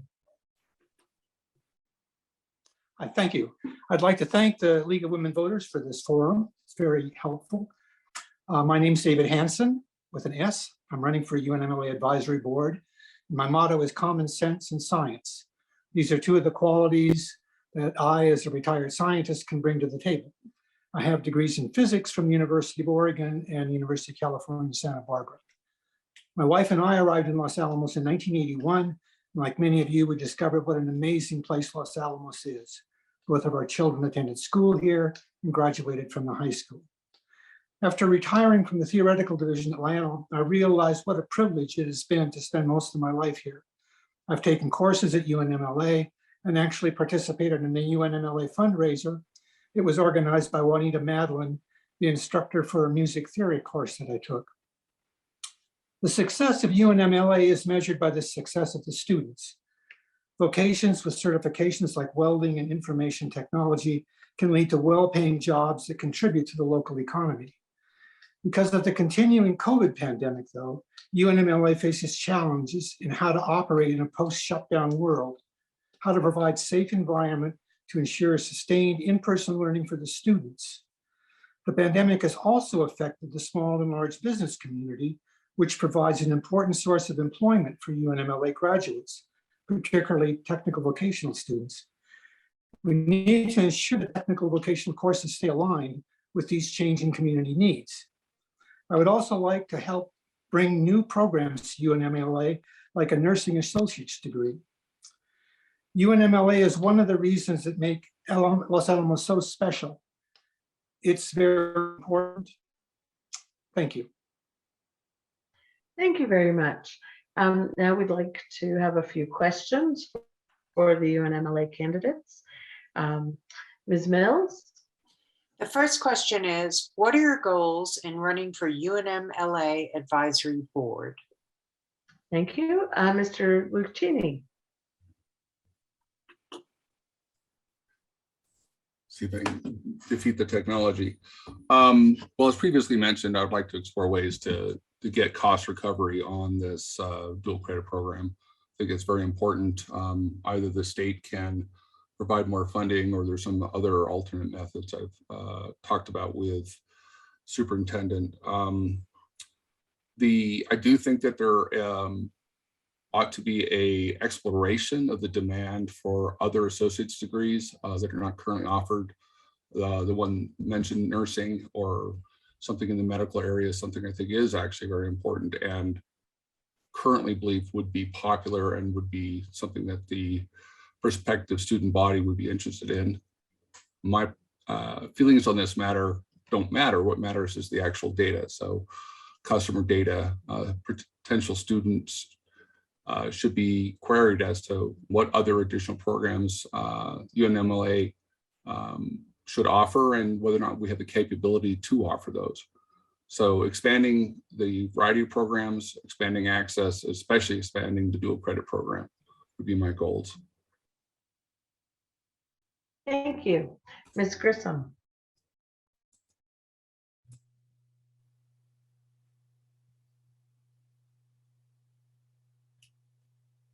Well, I do believe I started my video, but I don't see that it's active.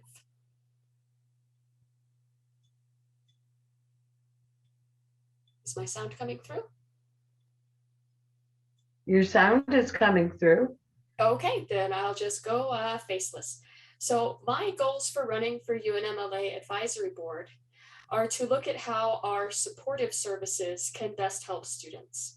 So I'd like to be looking at how we can help students who feel like they are not going to succeed in the classroom, either because of family or financial or health situations, and students who just don't know yet how to navigate a new college experience.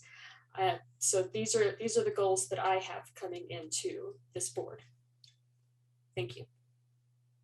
Thank you. Mr. McCullen?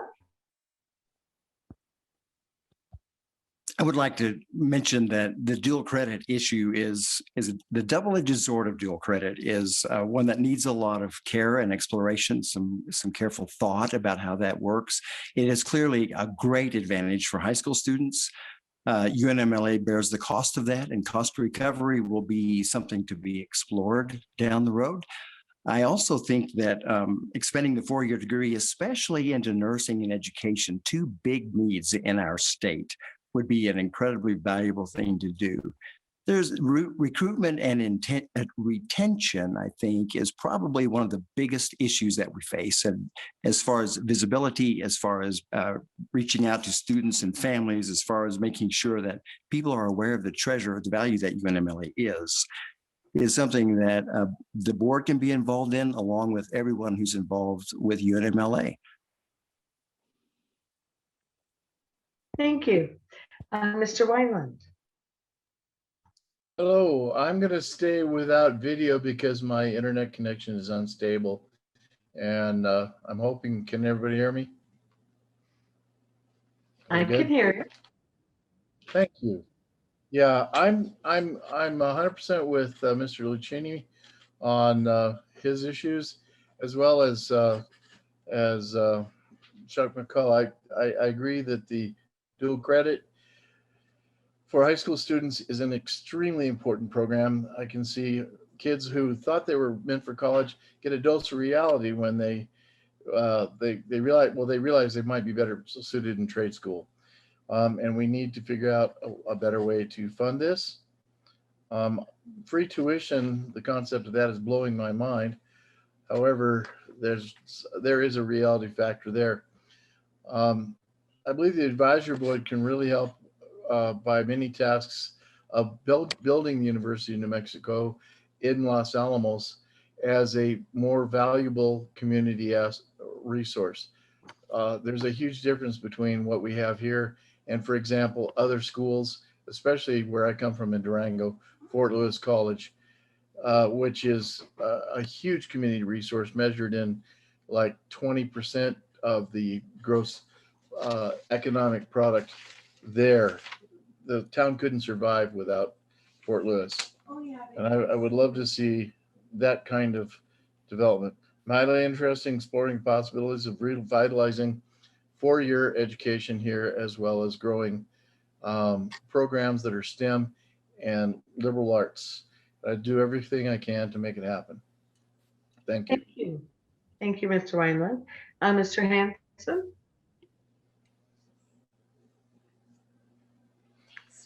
So my goals are to increase enrollment by building up and expanding programs which meet community needs, and also to increase cooperation between UNMLA and other community entities. Thank you.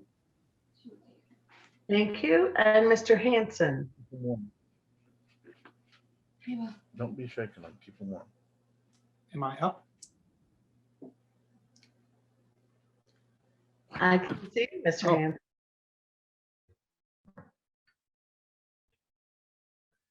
You need to unmute yourself.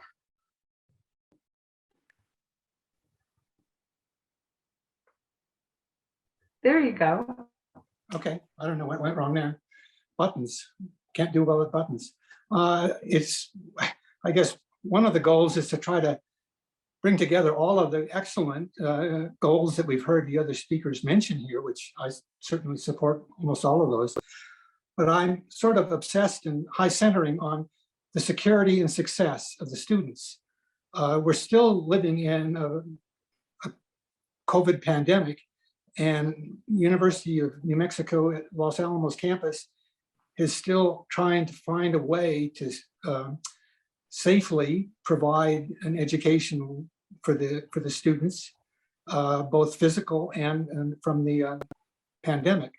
So I think it's vital that we don't take our eye off the ball there and have move backwards with shutdowns and things like that. So that's the main thing I want to emphasize when I'm on the board, is that we really take care of the students, keep them going toward their careers so they can be successful.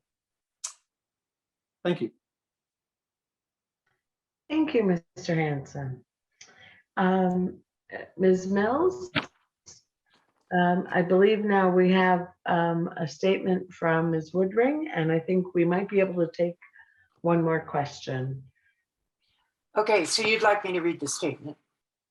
I think that's okay. So again, my apologies for not having this earlier, but I just had access to it. So I am disappointed that I'm unable to attend tonight's forum, and I'd like to thank the League of Women Voters for giving me the opportunity to provide a statement. My name is Laura Woodring, and I'm running for UNMLA Advisory Board Position 2. I have resided in Los Alamos for 12 years, and I am a mental health provider in the community. I have a master's degree in counseling, and I've been practicing as a mental health therapist since 2013. Both of my parents were educators and have instilled in me the importance of higher education. In my work, I've been able to recognize some of the challenges students face when they are attending UNMLA. If elected, I will advocate for all students. I will bring a fresh perspective to the UNMLA Advisory Board, and with a strong desire to ensure that all students succeed, whether they choose to enroll in an academic program or technical vocational program. I see both as important, and it's important that UNMLA identifies technical vocational programs that may be an asset to the current workforce needs in the community. The dual credit and free tuition issue is complicated. All students should have access to low cost for free tuition, but we need further guidance from the governor to implement it. This will also provide an opportunity to consider adding new degree programs to UNMLA, such as a nursing program. One of the issues that UNMLA will need to address in the future is how to reach out to students that are not necessarily interested in pursuing an academic program. We also need to do more community outreach and let students know what resources are available to them. In conclusion, if I'm elected, I will advocate for all students, identify ways to help UNMLA bridge current gaps within their programs, and work towards having more community outreach. My name is Laura Woodring, and I'm running for UNMLA Advisory Board Position 2. Thank you. So now we'll get back to the questions. Thank you. The next question is, how should UNMLA balance technical certification training versus academic programs? Mrs. Mccullen?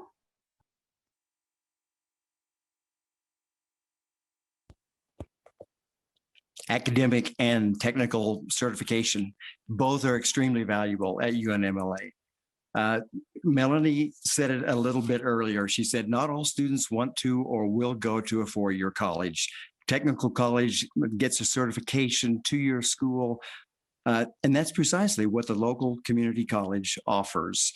The fact of the matter is, what would really be interesting would be for UNMLA, which pushes technical certification, also to put as much emphasis on academic education as well, and explore, I think, and this would be a very fruitful exploration, to see what the possibilities are of merging those two into a holistic kind of program that enables technical certification to also include some academic courses and vice versa.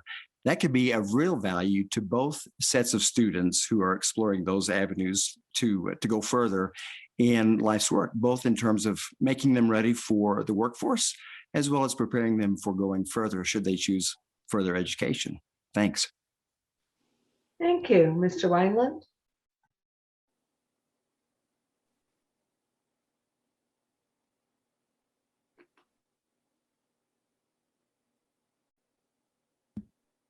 Felicia, it looks like his internet connection's giving him trouble. He's not here right now. All right, thank you, Joanne. Mr. Hanson?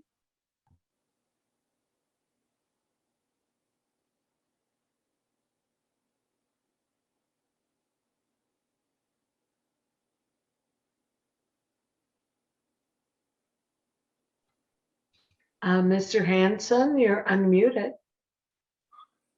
Oh, David Hanson? Yes. Okay, I don't see my picture up there yet. Thank you. As everyone else has said, I guess both of those areas of UNMLA's curricula are important. The students that are pursuing four-year bachelor's degrees, the courses for them are a little easier for UNMLA to deal with because they're pretty much defined by UNM, what they want to accept for the four-year programs that students are going to be following. The technical vocational ones are more of a challenge because those depend to some extent on what the community needs are. where the jobs are. And those have to be revisited, I think, on a faster time scale than the academic classes. So that's why I would argue that we should try to have more community outreach and talk to these small businesses to see how things are changing for them. Perhaps there are new courses that they would like to see taught, and that would still keep a good balance and technical vocational, not see parts of it sort of wither away. Thank you. Thank you. Mr. Hampton? I would balance the technical certifications and academic programs against community needs, like I've said before. Thank you. Thank you. Ms. Grissom? Thank you. When it comes to balancing technical certification and educational programs, there is a lot of overlap, but I would like to see the main focus be on keeping our technical certification up to date. Thank you. Thank you. And Mr. Lutini? The correct balance here is to meet the needs of the student body. And yes, anticipating those needs is difficult, and you have to make sure that you can meet the need, that there are resources at UNMLA to teach those classes or provide those certifications. Ultimately, however, the students have to know that they can get access to those certifications or that academic program. And that's one of the areas where I think that more work can be done to more effectively let the potential student body know what's available. So in some sense, this is customer driven, it's student driven. And obviously the students and the community and the potential employers of those students have input in that as well. But we have to not provide programs that are unwanted. I don't think we do that now. I don't anticipate we would in the future, but more information sharing and greater outreach so that those students know what's available and can then drive the university to provide those classes and certifications. Obviously, we want up-to-date certifications. So thanks. Thank you. Ms. Mills, do you think there's time for another question, or shall we move to closing statements? I think we can ask one more question. All right. How are issues like dual credit for high school students and the free tuition plan affecting UNMLA? Mr. Hanson?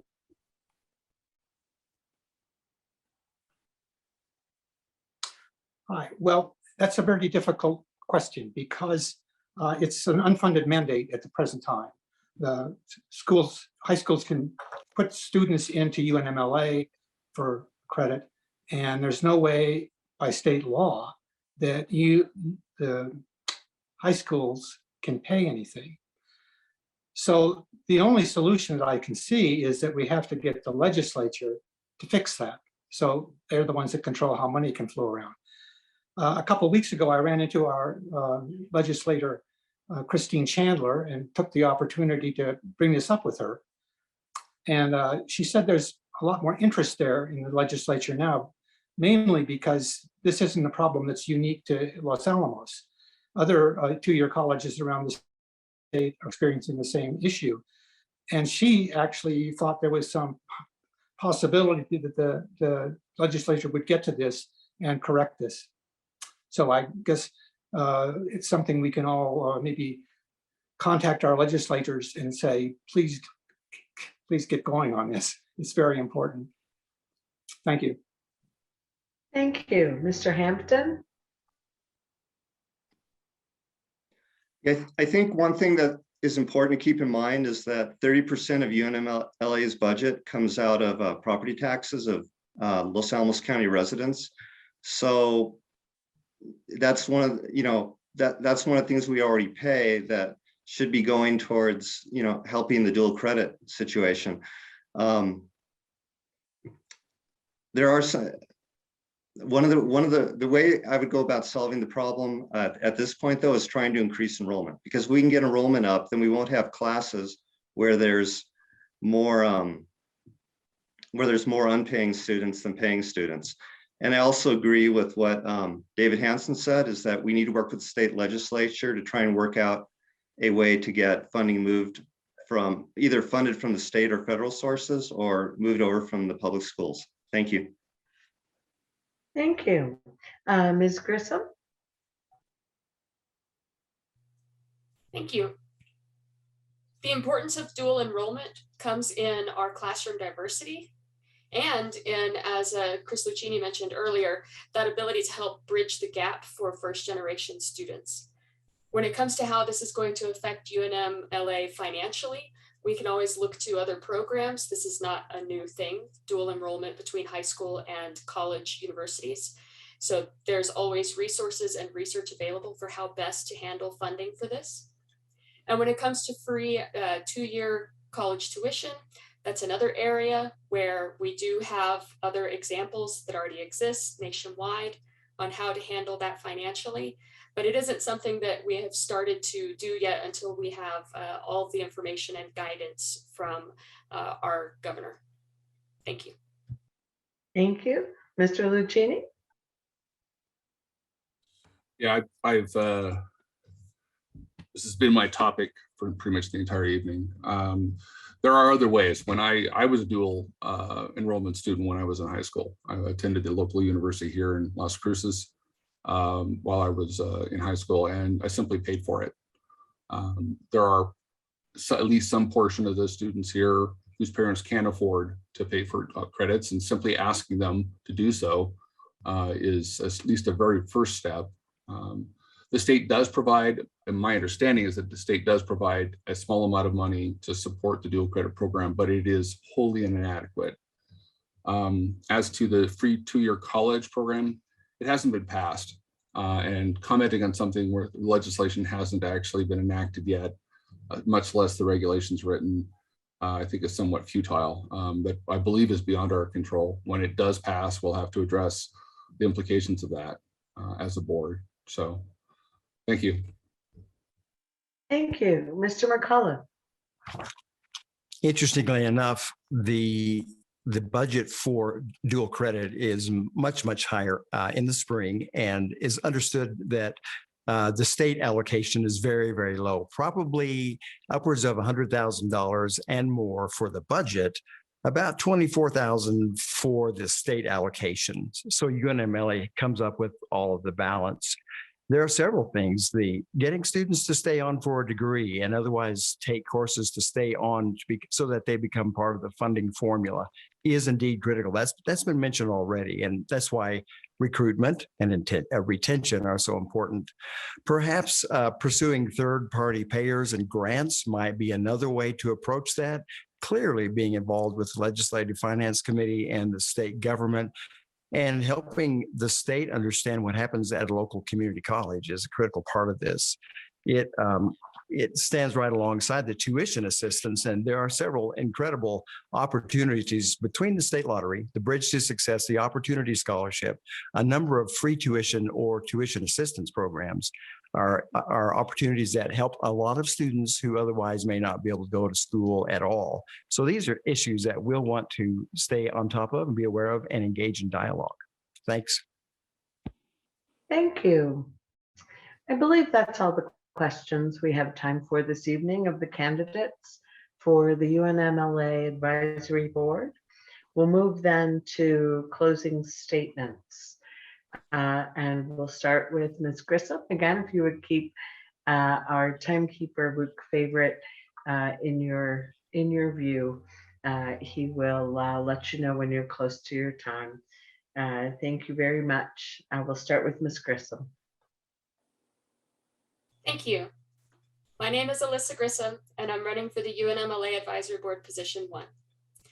My experience as a teacher and on multiple committees at UNM-LA informs my decision to run for this board. I would like to be a student advocate whenever we're discussing these programs that help students in their day-to-day classroom and college experience. I plan to, while on the board, look at how we can help first-generation college students, expand some of our graduation programs to help newer students, look at retention programs we could consider, and look at how we can improve the adjunct work experience. My name again is Alyssa Grissom. I'm running for UNMLA Advisory Board Position 1. Thank you. Thank you. Mr. Lucchini? Yes, I didn't mention this previously, but I too have worked in the university. I was a postdoc after my physics PhD at a small university in the South and have had a fair amount of experience teaching, both at the graduate level and the undergraduate level. The experience that I bring is obviously I have a science background and I have a background as an employer, trying to employ people that have technical skills, technical certifications, as well as degrees from associates all the way up to PhD. So I'm keenly interested in this local resource being used effectively and certainly making sure that it is in tune with the community that it serves. Again, my name is Chris Lucchini, running for position 1, UNMLA. Thank you. Thank you. Mr. Mccullen? So my name is Chuck McCullen. I'm running for position 2 on the UNMLA board. There's no magic wand or very many easy avenues to success with all the issues that we've covered. I will do what every good board member should do, which is listen carefully, ask good questions, explore options, then engage with administration staff, faculty, and even students to the degree possible.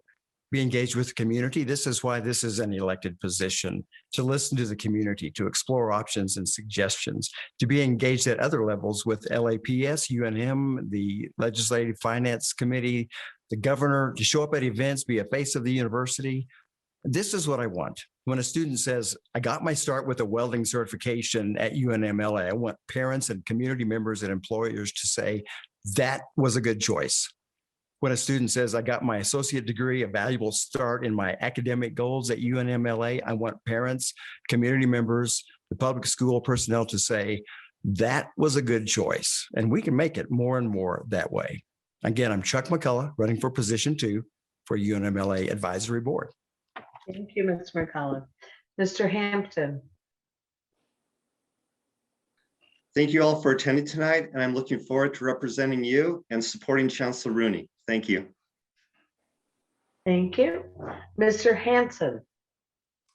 Hi. My reason for running for this position is mostly out of gratitude for the privilege of living in Los Alamos half my life.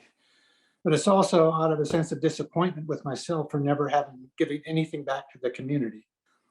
As a retired scientist with interest in philosophy and music, I believe I can contribute to the continuing improvement of UNMLA. If I'm elected to serve on the board, I'll help keep the focus on student success. That includes support to building up the educational capabilities by enhancing the existing programs and hopefully adding some new ones. I'll also support rapidly the safe operation of the campus, both its physical security and also following the guidelines from the New Mexico Department of Health. I have no political aspirations beyond serving on this board. Again, my name is David Hanson. I'm running for UNMLA Advisory Board Position 5. Thank you again to the League of Women Voters for this forum and to the audience for your attention. Thank you very much. Thank you all candidates this evening.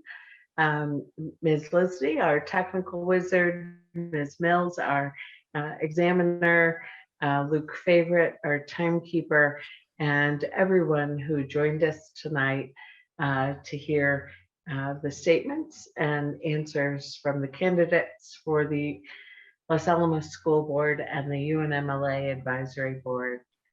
Thank you all.